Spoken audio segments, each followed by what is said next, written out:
कि जग में किस्मत किसी को न खोटी मिले, जग में किस्मत किसी को न खोटी मिले, जग में किस्मत किसी को न खोटी मिले, जग में किस्मत किसी को न खोटी मिले।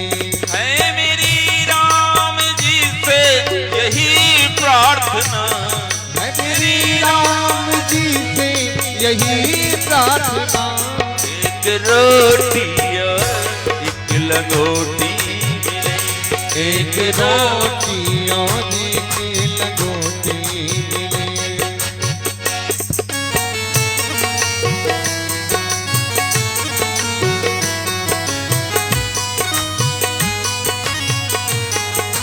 जय हो।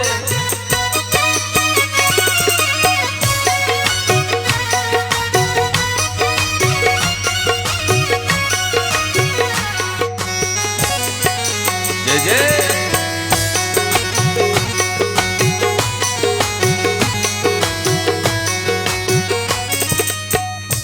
है मेरी राम जी से यही कामना, है मेरी राम जी से यही कामना, है मेरी राम जी से यही कामना, एक रोटी और एक लंगोटी मिले, जग में किस्मत किसी को न खोटी मिले, जग में किस्मत किसी को न खोटी खोटी मिले। मिले।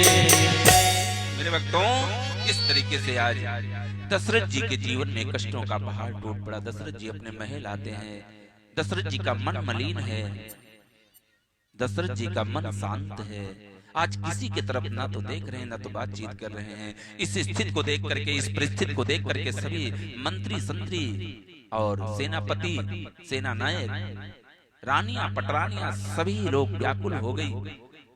दशरथ के कक्ष में प्रवेश करती हैं, लेकिन दशरथ जी सबको वापस कर देते हैं और कहते हैं मेरा पर्सनल मामला है, मुझे अकेला छोड़ दो।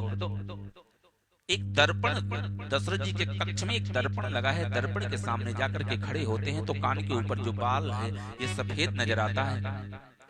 दशरथ जी को अनुभव हुआ मेरा चौथा पन आ गया है और अभी तक मुझे पुत्र की प्राप्ति नहीं हुई। मेरे भक्तों, रात्रि में, अर्धरात्रि में दशरथ जी पैदल अपने राजमहल से निकल कर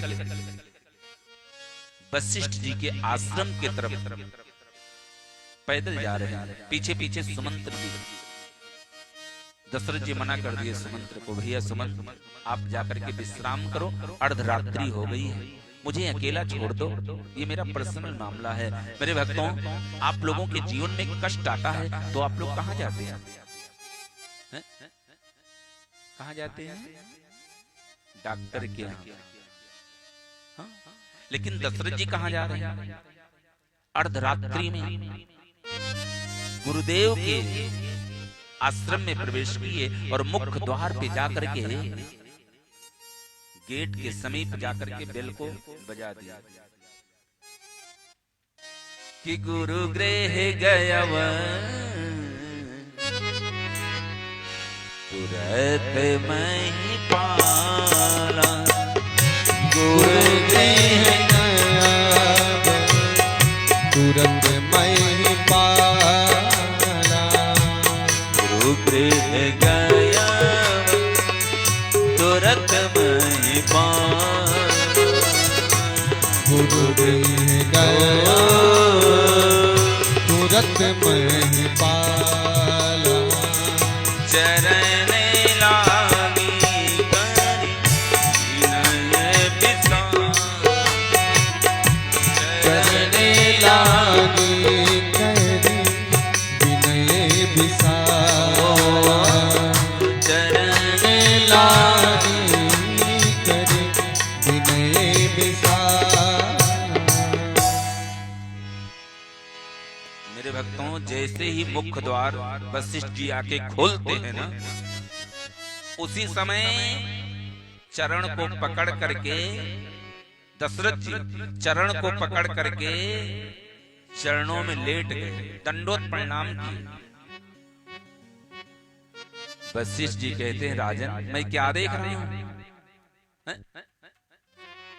चक्रवर्ती सम्राट अयोध्या नरेश राजा दशरथ की यह स्थिति किसने किया? कौन सा संकट, कौन सी आपत्ति, कौन सी विपत्ति आ पड़ी तुम्हारे ऊपर? रोना बंद करो। मेरे आश्रम में आए हो राजन, हमारे आश्रम में 4 फलों से परिपूर्ण मेरा ये आश्रम है। अर्थ, धर्म, काम, मोक्ष। जितने मात्रा में जो फल चाहिए सभी लेकर के जाओ, लेकिन रोना बंद करो। दशरथ जी कहते हैं गुरुदेव आज मेरा ये हाल हुआ है ना तो केवल और केवल आपके कारण से हुआ है गुरुजी। हाँ? क्योंकि जिस राजा के पास आप जैसे गुरु हो, जिस राजा के पास आप जैसे शक्तिशाली गुरु हो, उसके जीवन में कभी कोई कष्ट, कभी कोई संकट, कभी कोई आपत्ति, कभी कोई विपत्ति आनी ही नहीं चाहिए। आज मेरे जीवन में कष्ट आया है तो उसके जिम्मेदार आप। आज मेरा चौथा पन आ गया गुरुदेव। पहला पन में आपके इंतजार में व्यतीत कर दिया कि जिस राजा के पास आप जैसे गुरुदेव हैं कोई कष्ट आ ही नहीं सकता। दूसरा पन भी मैं आपके इंतजार में बिता दिया। तीसरा पन भी गुरुदेव आपके इंतजार में बिता दिया। आज मेरा चौथा पन आ गया। 80 साल मेरी उम्र हो गई, तब मुझे मजबूर होकर के अर्धरात्रि में आपके पास अपना फरियाद लेकर के आना पड़ा। आज भिक्षुक के रूप में ये चक्रवर्ती सम्राट अयोध्या नरेश राजा दशरथ अपने गुरुदेव के चरणों में पड़ा है और झोली फैला करके भिक्षा मांग रहा है। दशरथ जी कहते, वशिष्ठ जी कहते हैं अरे पगले मुख से बोलेगा भी क्या चाहिए? जो चाहिए मुख से बोलो, सब प्राप्त है, सब मिलेगा। दशरथ जी कहते हैं गुरुजी मुझे अर्थ, धर्म, काम, मोक्ष नहीं चाहिए। मैं तो आपके पास केवल और केवल एक पुत्र की कामना को लेकर के आया हूं। मेरे झोली में एक पुत्र डाल दीजिए और कुछ नहीं चाहिए।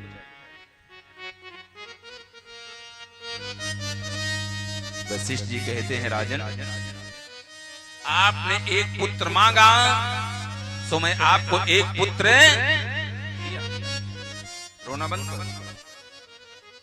लेकिन राजन आपने मेरे इंतजार में एक पन गंवाया है, मेरे इंतजार में दूसरा पन भी गंवाया है, मेरे इंतजार में तीसरा पन भी गंवाया है। इसलिए मैं अपनी इच्छा से, स्वेच्छा से तुम्हें 3 पुत्र और प्रदान करता हूं। रोना बंद करो।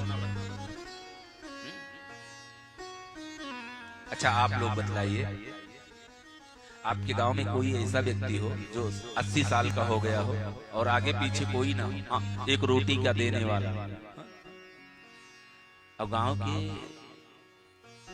श्रेष्ठ लोग संगठन बना करके बुढ़ऊ दादा को मिल्कीपुर लेकर के जाएं और कहें कि दादा मिल्कीपुर में के डॉक्टर आया है, हाँ कोई केस सफल किहिन चला तुम दिखाई कि जान बुढ़ौती में काट हुआ ही जाए। अब ये 80 साल के तो है, अब 20 साल बाकी बा।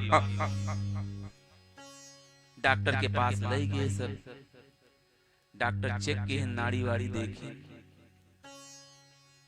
उसके बाद डॉक्टर साहब कहने लगे दादा काहे परेशान है यार? अरे भाई तुहार उम्र बीत के बा, अब 80 साल के तो भा है, तुम्हें एक ना 2-4 ठौर हुई है भाई तोहरे। तो सोचिए दादा का समझेंगे कि लग रहा है डॉक्टर साहब भी हमारी हंसी कर रहे हैं। सेम यही दशरथ जी भी सोच रहे हैं। क्या मांग रहे थे? एक पुत्र की कामना से गुरु के पास गए हैं, लेकिन गुरुदेव क्या कह रहे हैं? क्या कह रहे हैं कि एक ठौर ना है। अरे का बुढ़ाई गया है कि धरहूं धीर होई सुत जान, धरहूं धीर होई सुत जान, धरहूं धीर